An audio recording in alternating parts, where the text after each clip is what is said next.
নমস্কার বন্ধুরা, আপনারা জানেন বর্তমানে এখন আধার কার্ড ডিঅ্যাক্টিভ করে বাড়িতে বাড়িতে চিঠি পাঠানো হচ্ছে এবং এই ডিঅ্যাক্টিভটাকে আবার কিভাবে অ্যাক্টিভ করবেন মানে পুনরায় চালু করবেন, তো তার জন্য আপনাদের চিঠিতেই বলা হয়েছে রিজিওনাল অফিস রাঁচিতে যেতে। তো রাঁচি তো আপনার বাড়ির পাশাপাশি কোনো জায়গা নয়। রাঁচিতে যেতে গেলে আপনার 400-500 কিলোমিটার দূরে যেতে হবে, বুঝতেই পারছেন। তো এত দূরে গিয়ে আপনাদের শুধু শুধু হয়রান হতে হবে এবং আপনাদের সময় নষ্ট হবে। তো আপনারা কিন্তু রাঁচিতে না গিয়েও আপনাদের ডিঅ্যাক্টিভ হয়ে যাওয়া আধার কার্ড আবার পুনরায় অ্যাক্টিভ করতে পারবেন। এরকমই একটি প্রসেস আধার কর্তৃপক্ষ জানিয়েছে। আধার কর্তৃপক্ষের সঙ্গে কথা বলে জানা গিয়েছে যে কি প্রক্রিয়ায় আপনারা আধার কার্ড পুনরায় আধার কার্ড অ্যাক্টিভ করতে পারবেন। তো আজকের ভিডিওতে এটাই আপনাদের জানাবো। ভিডিওটি শেষ পর্যন্ত দেখতে থাকুন। চ্যানেলে নতুন হলে অবশ্যই ভিডিওতে একটি লাইক দিয়ে চ্যানেলটিকে সাবস্ক্রাইব করে রাখুন এরকমই নতুন নতুন প্রয়োজনীয় আপডেট প্রতিনিয়ত পাওয়ার জন্য। আমাদের কলকাতায় যে আধার রিজিওনাল অফিস রয়েছে সেখানে ফোন করার পরে তারা জানালো আপনার এই আধার কার্ড ডিঅ্যাক্টিভেশনের চিঠিটি সহ আপনার যে ডকুমেন্টস রয়েছে সরকারি, যেমন ভোটার কার্ড, প্যান কার্ড, আধার কার্ড, রেশন কার্ড, এমনকি পাসপোর্ট থাকলে পাসপোর্ট সহ সব কিছু মিলিয়ে তাদেরকে একটি মেইল করতে এবং সেই একই মেইল কপি আবার রাঁচির অফিসে আরেকটি মেইল করতে। তাহলে পুনরায় আবার আপনার ডিঅ্যাক্টিভ হয়ে যাওয়া আধার কার্ড আবার অ্যাক্টিভ হয়ে যাবে। এবার আপনারা ইমেইলে কি লিখবেন এবং কি ডকুমেন্টস অ্যাটাচ করবেন এবং কোন ইমেইলের নাম্বারে পাঠাবেন সেগুলো স্টেপ বাই স্টেপ দেখিয়ে দিচ্ছি। আপনার ফোনে থাকা জিমেইলটি ওপেন করবেন, তারপরে নিচের ডান দিকে দেখবেন কম্পোজ বলে একটি অপশন রয়েছে, ওই অপশনে ক্লিক করে দিন। এবার আপনি এখানে ফর্ম মানে হচ্ছে যে ইমেল থেকে আপনি মেইলটি করতে চাচ্ছেন। এখানে প্রথমে কলকাতা রিজিওনাল অফিসের ইমেল নাম্বার বসাতে হবে। দুই জায়গাতেই আপনাদের মেইলটি করতে হবে, একটা হচ্ছে কলকাতা অফিসে আর একটি হচ্ছে রাঁচিতে। তো দুটি ইমেল আইডি আমি ডিসক্রিপশন বক্স এবং কমেন্ট বক্সে দিয়ে রেখেছি, আপনারা ওখান থেকে দেখে নিতে পারেন। তারপরে আপনি সাবজেক্টের এখানে লিখবেন আধার ডিঅ্যাক্টিভেটেড। তারপরে একটু নিচের দিকে দেখতে পাচ্ছেন কম্পোজ ইমেল, এখানে এসে আপনাকে কিছু লিখতে হবে।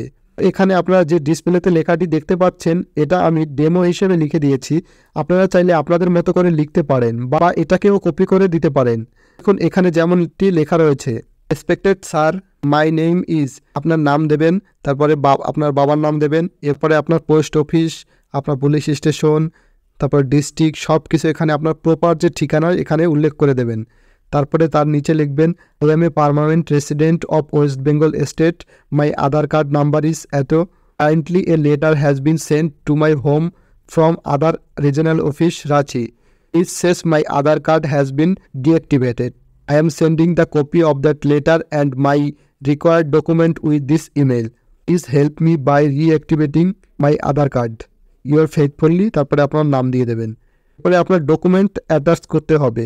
এরপরে এখানে যে চিহ্নটি দেখতে পাচ্ছেন এখানে ক্লিক করে দেবেন।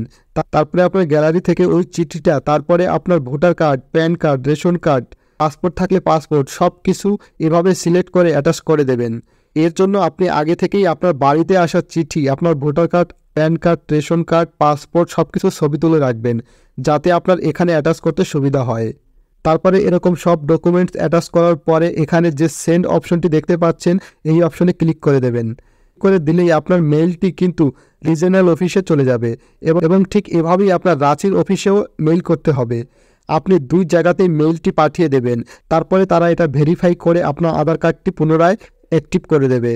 আবার ইমেল পাঠালেই যে আপনার আধার কার্ড 100% অ্যাক্টিভ হয়ে যাবে এরকমটা কিন্তু ইউআইডিআই এর তরফ থেকেও সঠিকভাবে বলতে পারছে না।